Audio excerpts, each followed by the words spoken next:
আসসালামু আলাইকুম এভরিওয়ান। আজকে আমরা বানাবো রমাদান স্পেশাল ডিআইওয়াই। অ্যাকচুয়ালি কি জানো, এই ডিআইওয়াইটার নাম আমি নিজেই জানি না, সো আমি এটার নাম দিয়ে দিছি রমাদান স্পেশাল ডিআইওয়াই। যেমন সারেন প্ল্যান অনেক বেশি এক্সাইটিং হয়, ঠিক তেমনই আমার এই নামবিহীন ডিআইওয়াইটা অনেক বেশি সুন্দর। এখন বলবা নিজের ডিআইওয়াইয়ের নাম নিজেই করতেছে, বাট তোমরা দেখিয়ে নাও কেন অ্যাকচুয়ালি নাম করতেছিলাম।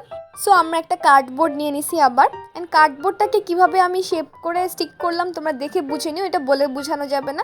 এরপর ওটার মধ্যে একটা ডার্ক কালার পেপার স্টিক করে নিলাম, অ্যান্ড একটু কালার কন্ট্রাস্ট আনার জন্য আমি এখানে পিঙ্ক কালার পেপারকে স্কোয়ার শেপে কেটে স্টিক করে নিলাম, একটু গ্যাপ রেখে রেখে।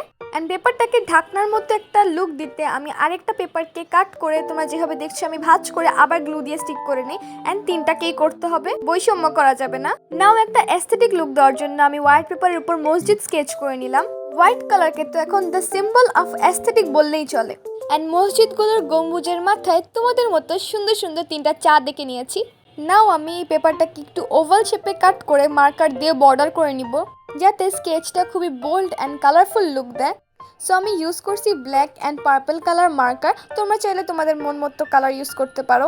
নাও আমি একদম রামাদান সিম্বল হিসেবে রামাদান মুবারক লিখে দিব, অ্যান্ড তিনটা তোমাদের মতো কিউট কিউট পিঙ্ক কাগজের উপর আমি সুহর, ইফতার অ্যান্ড রোজা লিখে স্টিক করে দিব। আরে সেহেরিকেই পশভাবে সুহর লিখলাম।